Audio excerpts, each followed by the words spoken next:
Good morning, students.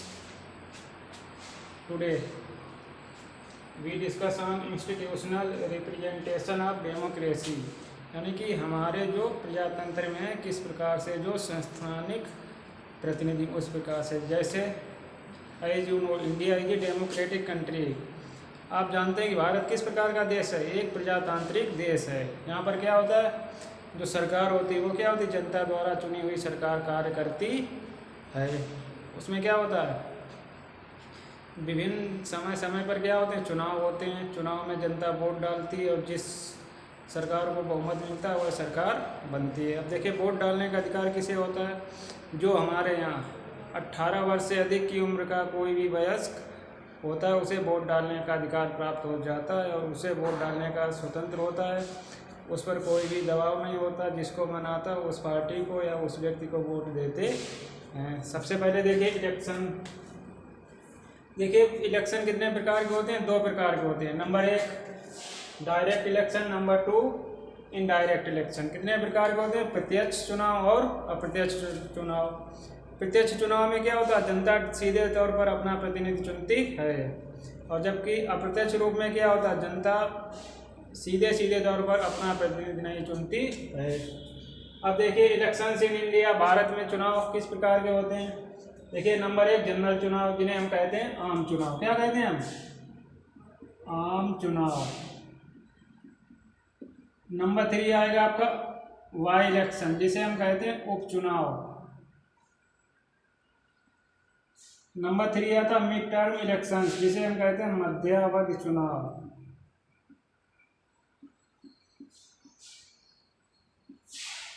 देखिए आम चुनाव क्या होता है, पूरे इंडिया में यानी पूरे भारत में क्या होता है, एक साथ चुनाव होते हैं। सभी जो जितनी भी आपके निर्वाचन क्षेत्र होंगे सभी में एक साथ चुनाव होगा, चाहे वो आपका जैसे सपोज 2019 का लोकसभा चुनाव हुआ था, उससे पहले 2014, 2009, यानी जो क्या होता है इसमें एक साथ पूरे देश में चुनाव होते हैं। अब जैसे नेक्स्ट जो आपका आम चुनाव होगा कब होगा, वो होगा 2024 में। वाई इलेक्शन उपचुनाव कब होते हैं, जब किसी निर्वाचन क्षेत्र में क्या होता है, किसी कैंडिडेट यानी जो जीता हुआ कैंडिडेट होता है, या तो वह क्या होता है इस्तीफा दे देता है अपने क्षेत्र से, या किसी कारणवश उसकी मृत्यु हो जाती तो वहाँ पर क्या होता है उपचुनाव कराया जाता है।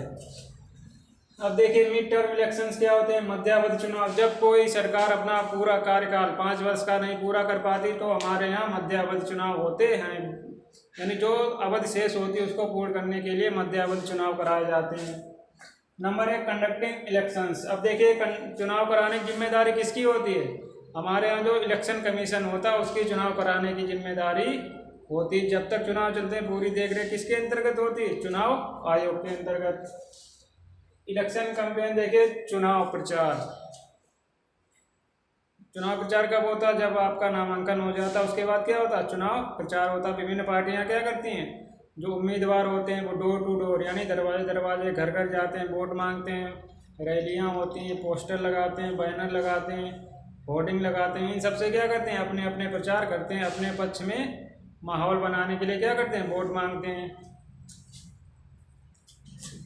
Election procedure in India, Bharat में चुनाव प्रक्रिया। देखिए भारत में चुनाव प्रक्रिया क्या शुरू होती, चुनाव आयोग जब क्या करता है, जो तारीख होती है उसकी घोषणा कर देते हैं, उसी दिन से चुनावी प्रक्रिया प्रारंभ हो जाती है।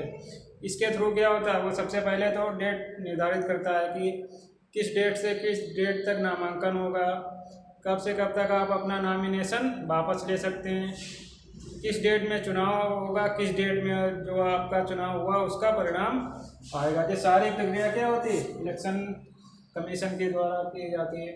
अब देखिए नंबर 1 नेक्स्ट आता है आपका पॉलिटिकल पार्टीज, राजनीतिक पार्टियां। अब देखिए भारत में क्या है, विभिन्न प्रकार की पार्टियां हैं। सबसे पहले तो पार्टियां क्या होती हैं, जब एक विचार के विभिन्न लोग मिलते हैं, क्या होता है एक ही विचार के लोग होते हैं जिनके एक ही तरीके की सोच होती है, वो मिलकर आपस में पार्टी बनाते हैं। अब देखिए इलेक्शन सिंबल्स, चुनाव चिन्ह।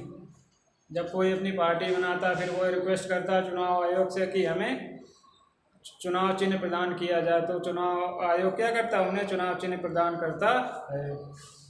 टाइप्स ऑफ पॉलिटिकल पार्टीज, राजनीतिक पार्टियां क्या हैं देखिए, कितने प्रकार की होती हैं, 2 प्रकार की होती हैं। नंबर 1 आपका आता है रीजनल पार्टी, क्या आता है आपका रीजनल यानी कि क्षेत्रीय पार्टी। नंबर 2 आता है आपका नेशनल पार्टी यानी कि राष्ट्रीय पार्टी। रीजनल पार्टी वही पार्टी होती जो एक क्षेत्र विशेष तक ही सीमित रहती हैं, उनका प्रभुत्व क्या होता है, बाकी जगह पर नहीं होता। नेशनल पार्टियां क्या होती हैं, जो जिनका प्रभुत्व पूरे भारतवर्ष में होता है और वो कहीं पर भी चुनाव लड़ सकते हैं, उसे हम क्या कहते हैं, नेशनल पार्टी। नेक्स्ट आता है आपका, आप देखिए अपोजिशन। अपोजिशन जानते हैं आप, जिसे हम विपक्ष कहते हैं। अब चुनाव हो जाता है, सारी प्रक्रिया हो जाती है, जिस सरकार को बहुमत, जिस पार्टी को बहुमत मिलता है उसकी सरकार बन जाती है। जिस पार्टी को बहुमत नहीं मिलता वो क्या होती है, विपक्ष में बैठती है। वो सरकार के कामों की देखरेख करती है, जो काम हो रहे हैं उस पर क्या करती है, प्रश्न पूछते हैं कि ये काम किस तरीके से हुआ।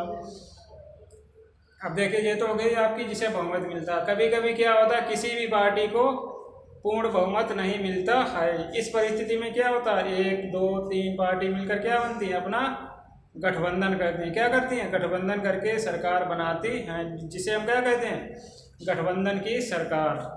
That's all.